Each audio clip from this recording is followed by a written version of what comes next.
तो राधे राधे प्यारे बच्चों, कैसे हैं आप लोग। चलो आज फिर स्टार्ट करते हैं। काफ़ी लॉन्ग टाइम बाद आपसे मुलाकात होने जा रही है और उम्मीद है कि आपकी प्रिपरेशन हमेशा की तरह बहुत अच्छी चल रही होगी। आपको जैसे हेडिंग सामने दिखाई दे रही है बच्चों, ये हमारे पास है chapter 3 pair of linear equation in 2 variable. Part 3 हम लोग इसका आज अपलोड करने वाले हैं। पार्ट 1 और पार्ट 2 में मैंने आपको ये बताया था कि बेटा हम वहाँ पर कैसे कैसे लाइन की कंडीशन देखेंगे, लाइन को देखकर हम कैसे बताएंगे लाइन इंटरसेक्टिंग है, पैरेलल है या कोइंसिडेंस है, राइट। ये 3 लाइंस को फॉर्म कर किया था हम लोगों ने और मैंने बताया था कि विद इन ए स्टेप हम लोग कैसे कर सकते हैं क्वेश्चंस को, राइट। उसके बाद हमने ग्राफिकल मेथड सीखा था। शायद आपको याद ना हो तो मैं इस वीडियो में आपको थोड़ा प्रीवियस लेक्चर का रिवाइज करा देता हूँ, राइट। तो मैंने वहाँ ग्राफिकल मेथड के थ्रू आपको बताया था कि कैसे हम with in A second lines draw कर सकते हैं ऑन ग्राफ पेपर और with help of graph paper बता सकते हैं कि दोनों लाइंस कहाँ पर एक दूसरे को इंटरसेक्ट करेंगी। तो एक सवाल आपसे है बच्चा, आप अपनी लाइफ को डिस्ट्रॉय करने से बेहतर, फालतू चीज़ें सोचने से बेहतर मैथ की प्रैक्टिस पे ज़्यादा ध्यान लगाना, और जितनी प्रैक्टिस करोगे उतने ज़्यादा आप अपने आप को ग्रो करोगे, उतना ज़्यादा आप खुद के पेरेंट्स को प्राउड फील करवाओगे खुद के ऊपर। Is that clear? तो चलो बच्चों, विदाउट वेस्टिंग ऑफ टाइम हम लोग एनसीईआरटी का 3.1 एक्सरसाइज स्टार्ट करते हैं।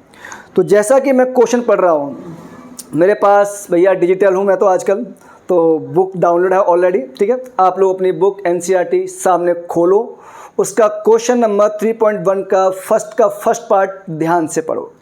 मैं विद इन ए सेकेंड आपको इक्वेशन बनाना सिखाऊंगा और लैंग्वेज बताऊंगा हम लोग कैसे क्वेश्चन को अप्रोच करने वाले हैं। और मैं अपनी वीडियो को ना 1 सेकंड भी स्टॉप नहीं करता हूँ, ना इसमें कोई एडिटिंग करता हूँ, जो है वो डायरेक्टली आपको अपलोड हो जाएगा, डायरेक्टली आपको सीन होगा। कुछ गलतियाँ होंगी तो मिलके आपस में सही कर लेंगे। क्लियर? चलो बच्चों स्टार्ट करते हैं। आप ध्यान से ऑब्जर्व करो। क्वेश्चन नंबर 1 बोल रहा है हम लोगों को 10 student of class 10 took part in mathematics quiz, ठीक है। तो बेटा हम लोग इसका सॉल्यूशन करने वाले हैं और सॉल्यूशन में हमें क्या करना है। सबसे पहला step, let number of boys equal to x। तो बेटा नंबर ऑफ गर्ल्स आप लोग क्या एज्यूम करोगे, हमने y एज्यूम कर लिया। अब अकॉर्डिंग टू क्वेश्चन इसने हमसे क्या कहा, जो जैसा कह रहा है। बच्चों की मेरे पास बहुत क्वेरी आती है, सर लैंग्वेज वाले क्वेश्चन हम लोग कैसे अटैम्प्ट करें, लैंग्वेज वाले क्वेश्चन कैसे अटैम्प्ट करें।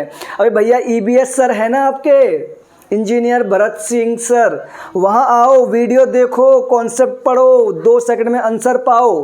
अब ध्यान से ऑब्जर्व करो, इसने क्या कहा, एक क्लास है उसमें मेरे पास जो टोटल स्टूडेंट कितने हैं, 10 है, क्लास 10th के अंदर।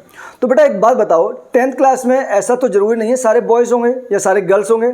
आजकल का जो सिनेरियो चल रहा है, क्लासेस के अंदर दोनों बॉयज़ और गर्ल्स मिक्स बैठते हैं, इसलिए मैंने एज्यूम कर लिया नंबर ऑफ़ बॉयज़ मेरे पास x है, नंबर ऑफ़ गर्ल्स मेरे पास y है। तो क्लास 10th में कहा, तो अकॉर्डिंग टू क्वेश्चन बेटा टोटल स्टूडेंट कितने मेरे पास, सर टोटल स्टूडेंट है आपके पास 10। बेटा ये 10 है कौन कौन, number of girls plus number of boys. समझ में आया इक्वेशन 1? क्लियर? आगे ध्यान से ऑब्जर्व करो, उसने कहा आपसे if the number of girls is 4 more than the number of boys. मतलब मेरे पास गर्ल्स क्या हैं, गर्ल्स बेटा 4 ज़्यादा हैं किससे, बॉयज़ से।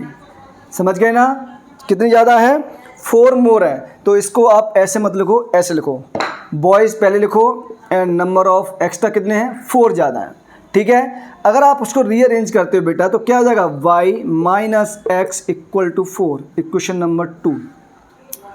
और इसने हमसे कहा है कि आपको ना इसके नंबर ऑफ़ सॉल्यूशन फाइंड करने हैं, यानी कि आपको बताना है कि इस क्लास के अंदर नंबर ऑफ़ बॉयज़ कितने होंगे, नंबर ऑफ़ गर्ल्स कितनी होंगी। बट कौन सा मेथड, ग्राफिकल मेथड। अगेन एक बात ध्यान रखना बच्चों, और वो क्या है कि जब तक ये हमसे क्वेश्चन में ये ना कहे कि आपको ग्राफिकल मेथड सॉल्व करना है, अलजेब्रिक से आपको एलिमिनेशन सॉल्व करना है या सब्स्टिट्यूशन सॉल्व करना है। जब तक इसका कमेंट नहीं आएगा तो आप अपनी मर्जी से जो मन करता है उस अप्रोच के थ्रू क्वेश्चन इजीली कर सकते हैं। बट यहाँ पर हमारे पास उसने डायरेक्टली कहा है you have to solve by the method of graphical method. Now we can do it. बेटा ध्यान से ऑब्जर्व करना, मैं ज़्यादा कुछ इसमें मगजमारी नहीं करता हूँ, बहुत इजीली समझाता हूँ। अगर एक बार में समझ में आया तो गारंटी देता हूँ एक भी सिंगल क्वेश्चन कभी भी गलत नहीं होगा। ध्यान से ऑब्जर्व करो। पहला स्टेप क्वेश्चन ऑब्जर्व करके इक्वेशन फॉर्म करो, जैसा कि मैंने कर दिया। क्लियर। अब बेटा मैं बात कर रहा हूँ फ्रॉम इक्वेशन 1। किससे बात कर रहा हूँ? फ्रॉम इक्वेशन 1 से। और इक्वेशन 1 मेरे पास क्या है बच्चों? x plus y equal to 10। ठीक है। अब आप क्या करोगे? यहाँ पे एक बॉक्स बनाओगे। अगर ऐसे क्वेश्चन आपको जल्दी सॉल्व करने तो आप हमेशा एक बॉक्स फॉर्म करोगे और यहाँ पे 2 vertical and 1 horizontal line draw करोगे। यहाँ पर बेटा आप क्या लिखोगे? यहाँ लिखोगे आप x और यहाँ लिखोगे आप y। क्लियर। उसके बाद यहाँ पर फर्स्ट कॉलम में x का 0, y के सेकंड कॉलम में 0। क्लियर है क्या? अब इसकी कैलकुलेशन करो। तो आपने क्या किया? लेट x इक्वल टू आपने 0 किया। इन इक्वेशन 1 से जैसे बेटा आपने x 0 किया, y कितना हो जाएगा? सर मेरे पास यहाँ से y 10 हो जाएगा। इसका मतलब मेरे पास कोऑर्डिनेट आ गए 0, 10। क्लियर। सेकंड कोऑर्डिनेट बच्चों फ्रॉम इक्वेशन नंबर 2 से। तो इक्वेशन नंबर 2 है हमारे पास और वो है बच्चा y minus x equal to 4। इधर क्लियर। अब अगेन आप यहाँ क्या करने वाले हैं? बॉक्स ड्रॉ करने वाले हैं। और जैसे ही आप लोग बॉक्स ड्रॉ करेंगे, पहला स्टेप 2 वर्टिकल लाइन और एक हॉरिजॉन्टल लाइन। यहाँ पे x लिखना है या y लिखना है। First step 0, second step 0। अरे सर जब आपने x को 0 लिया तो y मेरे पास कितना आया? 10 आया। गलती हो गई बेटा, सॉरी, एक सेकंड रुकना। y 10 आया, इसका मतलब अभी आपने सेकंड कॉलम की वैल्यूज नहीं निकाली है। हाँ बात सही है यार। तो एक काम करो, आपने y क्या एज्यूम किया? y 0 एज्यूम किया। y आपने 0 एज्यूम किया था, राइट। तो y जैसे ही आपने 0 लिया तो मुझे बताओ इक्वेशन 1 में y की वैल्यू 0 पुट करने पर x कितना आएगा? सर x की वैल्यू 10 आ जाएगी हमारे पास। ठीक है। तो यहाँ पे इसका कोऑर्डिनेट आ गया 10। इट मीन्स मेरे पास कोऑर्डिनेट आ गया 0, 10 एंड सेकंड कोऑर्डिनेट बच्चों 10, 0। सर ये कैसे पता लगा? बेटा बॉक्स की हेल्प से। फिर समझाता हूँ, ध्यान से ऑब्जर्व करो। मैंने आपको समझाया सबसे पहले आप इक्वेशन फॉर्म करोगे, वो आपने कर ली। ठीक है। उसके बाद इक्वेशन 1 लोगे, बॉक्स बनाओगे, लाइन 2 वर्टिकल एक हॉरिजॉन्टल ड्रॉ करोगे and then x and y की वैल्यू लोगे जैसा कि आपको दिखाई दे रहा है। क्लियर बच्चों। फिर आप इसको 0 एंड 0 ले लोगे। आफ्टर दैट सॉल्व करोगे। x की वैल्यू 0 पुट करने पर इक्वेशन में y की क्या आएगी? वैल्यू आएगी। y की वैल्यू 0 पुट करने पर x की वैल्यू क्या आएगी? उससे क्या होगा? हमें कोऑर्डिनेट्स मिल जाएंगे। सर कोऑर्डिनेट निकालने का फ़ायदा क्या है? अबे मेरे प्यारे शक्तिमान एक बात ध्यान करना, ये बात भूल गया क्या कि जब तक 2 पॉइंट हमारे पास नहीं आएंगे हम लाइन फॉर्म नहीं कर सकते हैं। याद आया कुछ? तो कम से कम एक लाइन ड्रॉ करने के लिए अपने पास मिनिमम 2 पॉइंट तो मांगता है बॉस। चलो ठीक है। अब बच्चों हम लोग फ्रॉम इक्वेशन 2 से बात करते हैं। फ्रॉम इक्वेशन 2 अगर आप वहाँ से ध्यान देंगे तो बेटा हमारे पास इक्वेशन 2 क्या है? y minus x equal to 4। ठीक है क्या? फिर वही करोगे आप लोग, एक बॉक्स बनाओगे। हाँ सर बॉक्स बनाया। लाइन ड्रॉ करोगे, 2 वर्टिकल एक हॉरिजॉन्टल, x y लिखोगे, ये 0 एंड ये 0। ठीक है। अब आपने क्या किया यहाँ पर बच्चों? फिर से x 0 किया। जैसे आपने x की वैल्यू 0 रखी तो y कितना आ गया बच्चों? सर y 4 आ गया। क्लियर। उसके बाद आपने y क्या लिया है? सर y हमने 0 लिया है। तो बच्चों y 0 लेते ही x की वैल्यू हमारे पास -4 आ जाएगी। इसका मतलब यहाँ से मेरे पास कोऑर्डिनेट आ गए 0, 4 एंड -4, 0। बात आपको समझ में आई? अगर आपको बात समझ में आई तो लाइक शेयर सब्सक्राइब करना मत भूलना किसी भी कीमत पर। वीडियो हो सकता है छोटी बनाऊँ, हो सकता है कंप्लीट आपके पास एक्सरसाइज इसमें अपलोड कर दूँ। जैसा टाइमिंग मेरे पास होगा मैं वैसे वैसे आपकी हेल्प करता जाऊंगा। आपको क्या करना है, ध्यान से इसको अप्रोच कैसे कर रहे हैं वो सीखना है। सर आप तो टाइम ले रहे हो बहुत ज़्यादा सॉल्व करने में। अभी मेरे प्यारे बच्चे, तेरे को मैं समझाऊंगा तो टाइम तो लगेगा ना। और जब तू समझ जाएगा, तेरा फ्लो बन जाएगा, तो तू यकीन मान इस क्वेश्चन को तू विद इन 2 मिनट कर देगा। ओनली इन 2 मिनट, समझ रहा है। लेकिन वो सर कैसे होगा बेटा, बाय प्रैक्टिस, उसके अलावा कुछ नहीं है। और कुछ, हाँ EBS सर है ना यार, उनको याद कर, काम कर। उसके बाद ध्यान से ऑब्जर्व करो बच्चों।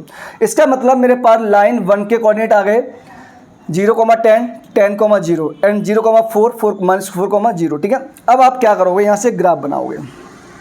ठीक है, ध्यान देना बच्चों, हमने ये किया है, यहाँ से ये किया है और ये किया है। अब आप ग्राफ बनाओगे और ग्राफ ये बनाने वाले हैं हम लोग। क्लियर, ये हमारे पास होती है एक्स एक्सिस, ये होती है हमारी वाई एक्सिस। सर हमें भी ग्राफ रफली ड्रॉ करना पड़ेगा? बिल्कुल नहीं। एग्जाम में अगर ग्राफिकल का क्वेश्चन आएगा तो बोर्ड एग्जामिनर आपको बच्चों ग्राफ पेपर देंगे और वहाँ से हमें एग्जैक्ट पॉइंट मिलेगा। यहाँ से हो सकता है मैं आपको ना बता पाऊँ कि वो कहाँ इंटरसेक्ट करेंगे, कहाँ नहीं करेंगे, but on the paper of graph जब आप एग्जैक्ट पॉइंट ड्रॉ करोगे तो वहाँ जहाँ भी इंटरसेक्ट लाइन करेंगी या नहीं भी करेंगी तो आपको डायरेक्टली सीन होगा। ठीक है क्या? तो बच्चों पहला पॉइंट हमारे पास 0,4 है, सॉरी लाइन 1 0,10। तो मैंने सपोज दैट कह दिया बेटा ये मेरे पास 5 है, यहाँ पर ये मेरे पास 10 है, ये 5 ये 10, अगेन ये 5 ये 10, ये 5 ये 10, ये 5 ये 10। ठीक है, तो पहला पॉइंट 0,10, मतलब हम लोग कहाँ आ गए बच्चों, वाई एक्सिस में आ गए 0,10। नेक्स्ट 10,0 हम लोग यहाँ पे आ गए। इसका मतलब सर इन दोनों पॉइंट को हमें क्या करना है, ज्वाइन करना है। क्यों? क्योंकि हम लोग जानते हैं बेटा एक लाइन ड्रॉ करने के मिनिमम हमारे पास 2 पॉइंट होने चाहिए। तो ये लाइन 1 आ गई। Is that clear? Now move to another one. और वो क्या है, वो है 0,4 एंड -4,0। तो बेटा 0,4 ये 5 का लाइन था, तो 4 कहीं यहाँ से जस्ट इसके नीचे होगा, राइट। -4,0 ये भी कहीं इसके नीचे। कुछ गड़बड़ हुआ है क्या? 0,4 ओ सॉरी -4,0 बच्चों यहाँ आएगा ना एक्स एक्सिस में, कुछ यहाँ आएगा। अब इन दोनों पॉइंट को क्या कर दो बच्चों, ज्वाइन कर दो। ज्वाइन कर दिया मैंने, लाइन थोड़ी टेढ़ी हो गई, आप सीधी करना, कोई बात नहीं, हम लोग इसको सीधी कर देते हैं, टेंशन नॉट। ये लो, ये मेरे पास लाइन 2 आ गई। अब आप ध्यान से ऑब्जर्व करो पहला क्वेश्चन इसमें क्या बन जाता है। पहला क्वेश्चन इसके थ्रू यही बन सकता है, बेटा आप ये बताओ लाइन इंटरसेक्टिंग होगी या नहीं होगी। तो ध्यान से ऑब्जर्व करो, ये एक स्पेसिफिक पॉइंट पे इंटरसेक्ट कर रहा है, मतलब लाइन होगी हमारे पास इंटरसेक्टिंग। यहाँ से सॉल्यूशन कितने फाइंड होंगे सर, यूनिक सॉल्यूशन या फिर exactly 1 solution. Is that clear? उसके बाद ध्यान से ऑब्जर्व करो, उसने पूछा number of boys number of girls कितनी होगी। बेटा आप ध्यान से अगर ऑब्जर्व करें तो मुझे कुछ नज़र आ रहा है कि 7 या 8 के आसपास हमारे पास क्या हो सकता है, क्या हो सकता है। वाई हमने क्या माना बेटा, वाई हमने बॉयज़ लिए ना, नहीं गर्ल्स लिए, तो गर्ल्स हमारे पास ज़्यादा हो जाएंगी और बॉयज़ हमारे पास क्या होंगे, बॉयज़ कम होंगे। तो जहाँ तक मुझे नज़र आ रहा है कुछ बॉयज़ मेरे पास 3 हो जाएंगे शायद, और ये 7 के आसपास हो जाएगा। अप्रॉक्सली मैं आइडिया दे रहा हूँ, बाकी मैं सॉल्व कर सकता हूँ 1 मिनट के अंदर। देखो ध्यान से, इक्वेशन 1 ये रही, दोनों को ऐड कर देता हूँ तो बेटा ये cancel out, y + y 2y 14 7। हाँ y की वैल्यू 7 आएगी बच्चों, सही है, y की वैल्यू 7 आएगी। सर आपने कैसे पता किया? बेटा इसको और इसको सॉल्व करके बाय एलिमिनेशन मेथड, जो मैं आपको कुछ टाइम बाद सिखाऊंगा। अभी कैसे, on the basis of graph. ठीक है, तो मेरे पास यहाँ से नंबर ऑफ गर्ल्स कितनी आ गई, नंबर ऑफ गर्ल्स आ गई बच्चों 7 and boys, number of boys आ गए मेरे पास 3। Is that clear? तो यहाँ पर ये आपके पास एक्सरसाइज 3.1 का क्वेश्चन 1 का ए पार्ट हो गया क्लियर। बात समझ में आई क्या? अगर बात समझ में आई है तो ध्यान से ऑब्जर्व करो बच्चों, हम लोग क्वेश्चन नंबर 2 की ओर मूव करेंगे। कैसे अप्रोच करना है आप समझ चुके हो, ठीक? Please note down.